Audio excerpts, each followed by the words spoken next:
श्री श्री 1008 रामकृष्णाचार्य जी महाराज अपने वीडियो में एक बात बोल रहे थे कि इस्कॉन वाले जो है भ्रामक विचार फैलाते हैं, इसलिए भक्तों को उनकी बातों को नहीं सुनना चाहिए। किस प्रकार के भ्रामक विचार? उन्होंने उनके वीडियो में सिर्फ 2 बातों के बारे में बताया, और भी अन्य बातें होंगी जिनके ऊपर इस्कॉन वाले बोलते हैं। तो महाराज जी उसको एक्सप्लेन करते हैं कि एक्चुअल में वो कथा ऐसी है कि रामानुजाचार्य जी जब जगन्नाथपुरी जाते हैं और वहां पर पंचरात्र विधि से भगवान की सेवा को स्थापित करना चाहते थे, तब वहां के सेवकों ने, पुजारियों ने जगन्नाथ जी से प्रार्थना की कि हम तो आपके नित्य सेवक हैं, हम जो है इतने पढ़े लिखे नहीं है, इतने विद्वान नहीं है जितना कि रामानुजाचार्य जी हैं, तो हम इसी तरीके से आपकी सेवा करना चाहते हैं। तब जगन्नाथ जी ने रामानुजाचार्य जी को, जब वो वहां पर जगन्नाथपुरी में सो रहे थे, तो रात में ही उनको स्थानांतरित कर दिया। कहाँ पर? कुर्म क्षेत्र में।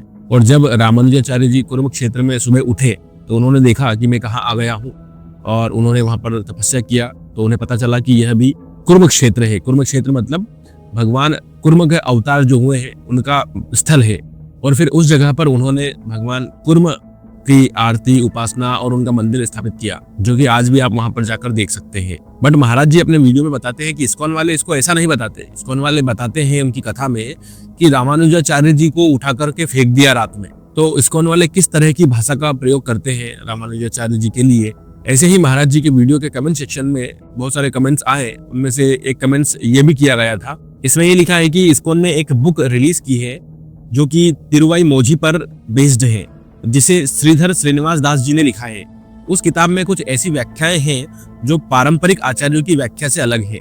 किताब में दावा किया गया है कि दिव्य प्रबंधम में जो भविष्यवाणियां हैं वो चैतन्य महाप्रभु और उनके साथियों और प्रभुपाद जी के बारे में है। अब ये बात श्री संप्रदाय के वैष्णवों को अच्छी नहीं लगी, क्योंकि वो मानते हैं कि दिव्य प्रबंधम की जो व्याख्या है वो बहुत साल पुरानी पारंपरिक तरीके से चली आ रही है। ऐसे ही यहाँ पर लिखा है कि भक्ति विनोद ठाकुर जी ने नवदीप धाम महात्म्य नाम की एक किताब लिखी, जिसमें बताया गया है कि चैतन्य महाप्रभु ने अपने पिछले जन्म में रामानुजाचार्य के सिर पर पैर रखे थे। और फिर उसमें कहा गया कि रामानुजाचार्य अगले जन्म में मायापुर में अनंत के रूप में पैदा हुए और उन्होंने अपनी शादी में पागलों की तरह नाचकर अपनी भक्ति को ऊंचा किया।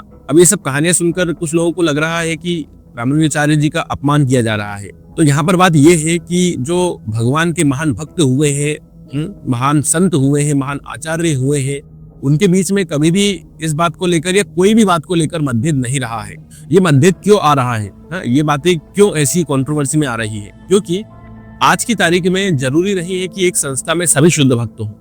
कोई एक संस्था है, हर एक संप्रदाय में भक्त रहते हैं, हर एक संप्रदाय की, हर एक परंपरा की अपनी एक संस्था भी है, उसमें बहुत सारे भक्त भी हैं। तो जरूरी नहीं है कि सभी भक्त शुद्ध स्तर पर हों। तो सिमिलरली उसी प्रकार से इस्कॉन में भी अलग अलग स्तर के अलग अलग साधक हैं, और उनमें से जो भक्त नहीं पढ़े हैं या जिनको कम ज्ञान है, अज्ञानी है, वो लोग इस तरह की बातें कर देते हैं।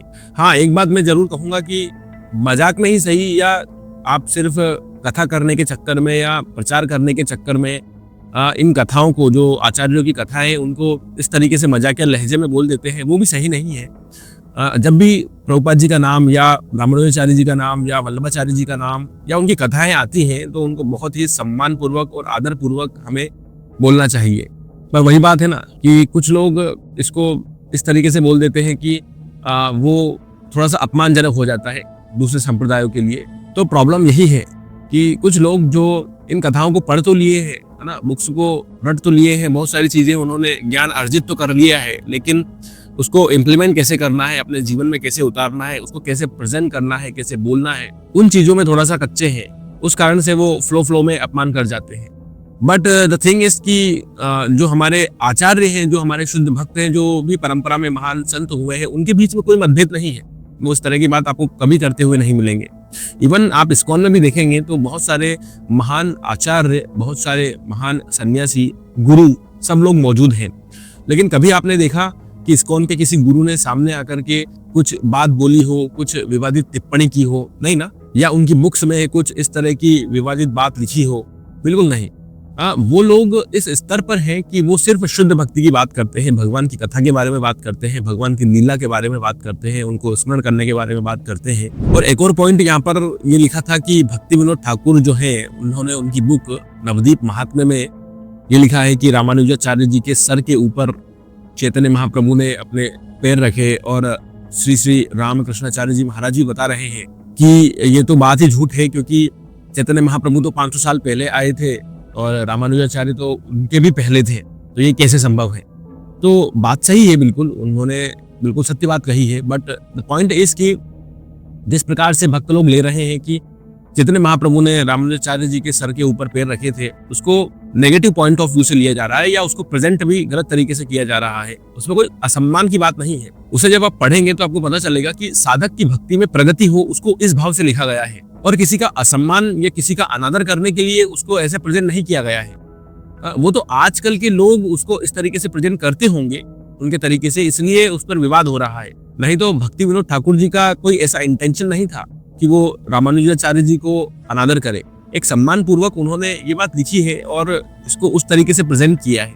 अब इस बात पर एक अलग बहस छिड़ सकती है कि उन्होंने ऐसा लिखा ही क्यों है, ये तो हुआ ही नहीं है, वो एक अलग टॉपिक है, उसके बारे में हम कभी और बात करेंगे। बट द पॉइंट है इसकी, जो भक्त होते हैं, जो महान आचार्य होते हैं, वो कभी भी किसी का अनादर नहीं करते। अगर कोई ऐसा भक्त किसी का अनादर कर रहा है तो ये जान लीजिए कि वो भक्त नहीं है। ये विवाद तभी उत्पन्न होते हैं जब कोई व्यक्ति उस चीज का मर्मज्ञ नहीं हो। समझ रहे हैं आप? मतलब कि उदाहरण के लिए मैं बता दूं, जैसे अभी जावेद अख्तर जी और एक वो मुफ्ती जी हैं, उनका वाद विवाद हुआ था। उनका जो है डज गॉड एग्जिस्ट के ऊपर चर्चा हुई थी। ऑनलाइन बहुत कुछ चल रहा है उसमें। तो उसमें आप देखेंगे कि एक तरफ तो मुफ्ती जी हैं जो उनके इस्लाम के बहुत बड़े मर्मज्ञ है, मतलब उन्हें उसका बहुत नॉलेज है, और दूसरी तरफ कौन है? जावेद अख्तर जी, जो कि इस्लाम के मर्मज्ञ नहीं है, इस्लाम के स्कॉलर नहीं है। वो सिर्फ किस चीज़ के स्कॉलर हैं?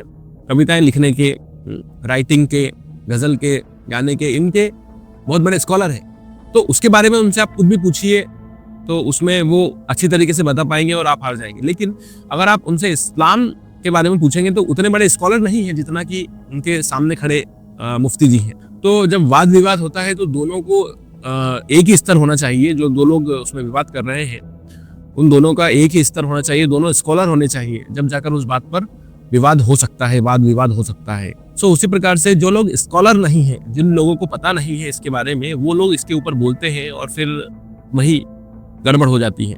इसलिए मेरा सभी से निवेदन है, सभी भक्तों से निवेदन है कि ये हमारा सनातन धर्म है, इसमें हमें सबको मिलजुल कर रहना चाहिए। हाँ, कुछ लोगों को अपने बोलने के तरीकों पर भी कंट्रोल करना चाहिए, किसी का अनादर नहीं करना चाहिए, ये बात समझना चाहिए। लेकिन अब क्या कर सकते हैं, हम सिर्फ बोल सकते हैं।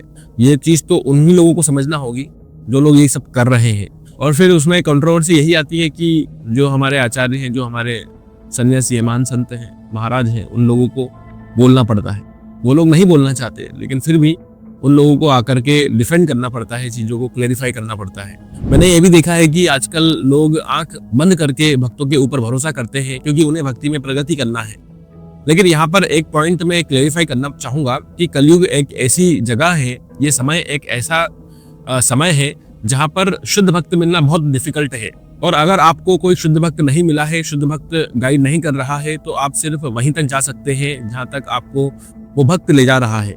देखिए, हमारा जीवन बहुत छोटा है, उसमें भी अगर आप शुद्ध भक्तों का संग नहीं ढूंढ पाए, शुद्ध भक्ति नहीं कर पाए, तो ये समय चला जाएगा। बहुत सारे लोग इन पर बहुत अनेक तरह के तर्क देते हैं।